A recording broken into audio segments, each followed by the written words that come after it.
Hello everyone, সবাই কেমন আছো? আশা করছি খুব ভালো আছো আর আমিও খুব ভালো আছি। এই ভিডিওটা হচ্ছে বাসন্তী পূজার নবমীর দিন। তো অনেকগুলো ভিডিও জমিয়ে রেখে মাঝখানে ভেবেছি যে আর ভিডিওই করব না, ভিউজের কারণে, ভিউজ আসছে না বলে। তারপর এখন আবার ভাবলাম যে না, এইভাবে ছাড়লে হবে না, ট্রাই তো করা যায়, একটু ধৈর্য সহকারে ভিডিও ছাড়তে হবে। তাই আবার আমি ভিডিও করতে লেগে গেলাম। ভিডিও জমিয়ে রেখে এখন এডিট করতে করতে আর পোস্ট করতে করতে ভিডিও হচ্ছে না। তো ভাবছি যে যেগুলো জমানো সেগুলো আগে পোস্ট করে ফেলি, তারপর আবার নিউ ভিডিও করা যাবে।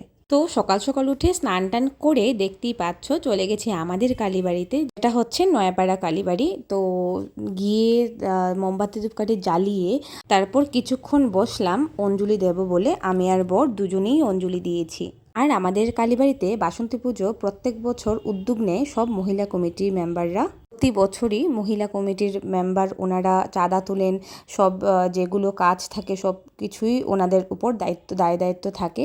আমাকে সবাই বলেন যোগদান দেওয়ার জন্য।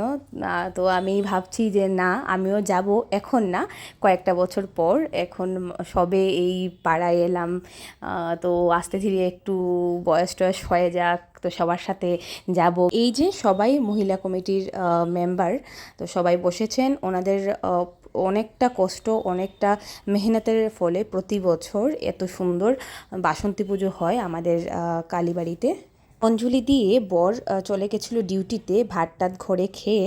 আর আমি এখানে কিছুক্ষণ বসেছিলাম, গল্প টল্প করছিলাম সবার সাথে। দিকে দেখো ভোগ টোগ দিয়ে পুজো চলছে মায়ের। খুব সুন্দর করে আমাদের কালীবাড়ি সাজানো হয়েছে।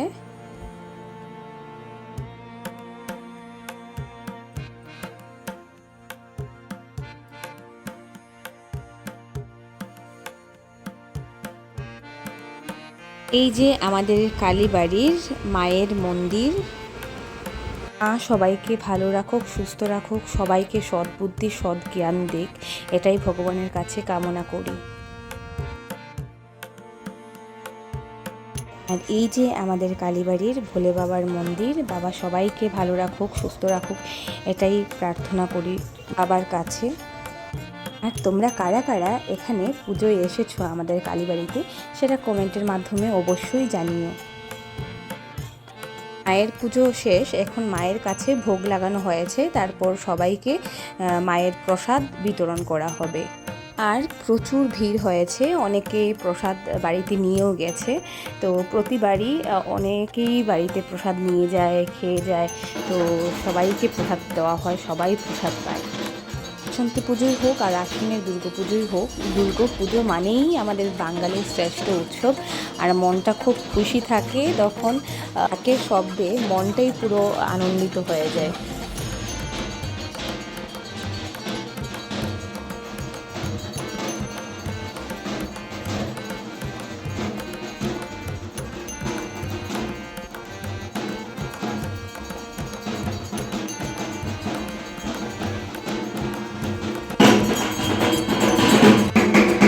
দেখো পুজো শেষ আর প্রচুর ভিড়, এখন প্রসাদ বিতরণ হবে। এই যে আমার ছোট্ট ভাগ্নি প্রসাদ খাচ্ছে, আর আমরা এখন প্রসাদ খেতে বসবো। কোথায় বসবো জায়গাই নেই, যার কারণ হাতে নিয়েই কোনো মতে খেয়ে নিয়েছি। একটুও জায়গা ছিল না, খুব ভিড় ছিল। টেবিলেই যাই, সবাই ঠালিয়ে তার জন্য একটা সাইডে দাঁড়িয়ে হাতে নিয়েই কোনো রকম প্রসাদটা খেয়ে নিয়েছি। এত গরম লাগছিল কি বলবো, প্রচুর ভিড় আর গরমও লাগছিল প্রচণ্ড।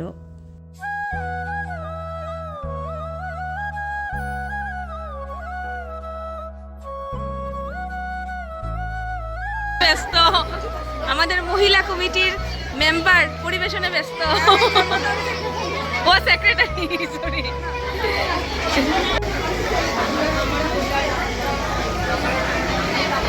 দেখো পরের দিন মায়ের বিদায়বেলা, আর বিদায়বেলায় মনটা অনেক খারাপ হয়ে যায় কি বলবো।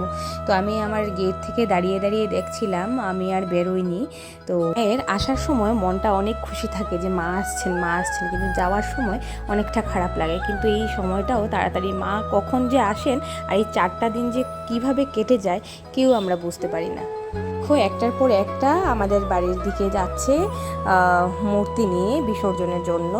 আর সবাই পেছনে বক্স টক্স চালিয়ে খুব ডান্স করছে, রং খেলছে। তারপর আমি চলে গেছি আমাদের কালীবাড়িতে। তো আমাদের কালীবাড়িতে এখন বিসর্জন হবে, আমাদের কালীবাড়ির দিঘিতেই বিসর্জন হয়। সামনে আবার আশ্বিনের দুর্গাপুজো আসছে, সবাই কারা কারা কী কী ড্রেস কিনলে সেটা অবশ্যই জানিও। আমার মন তো খুবই খুশি। আবার মা আসছেন সামনে, সবাই খুব ভালো থেকো, সুস্থ থেকো, যাতে দুর্গাপুজোয় অনেক মজা করতে পারো। মা আসছেন, কেনাকাটি না করলে কি হয়? তো কার কটা ড্রেস হলো বা কী কী কিনলে সেটা অবশ্যই কমেন্টে জানিও। আর আমি তো খুব এক্সাইটেড দুর্গাপুজো নিয়ে, তোমরা কারা কারা এক্সাইটেড সামনের আশ্বিনের দুর্গাপুজো নিয়ে সেটা অবশ্যই জানিও, কারণ আমাদের বাঙালির শ্রেষ্ঠ উৎসব বলে কথা, এক্সাইটেড না হলে কি হবে। আমি আমার ভিডিওটা এখানেই শেষ করছি। সবাই খুব ভালো থেকো, সুস্থ থেকো, দেখা হচ্ছে অন্য একটি ভিডিওতে। ততক্ষণের জন্য টাটা, বাই বাই।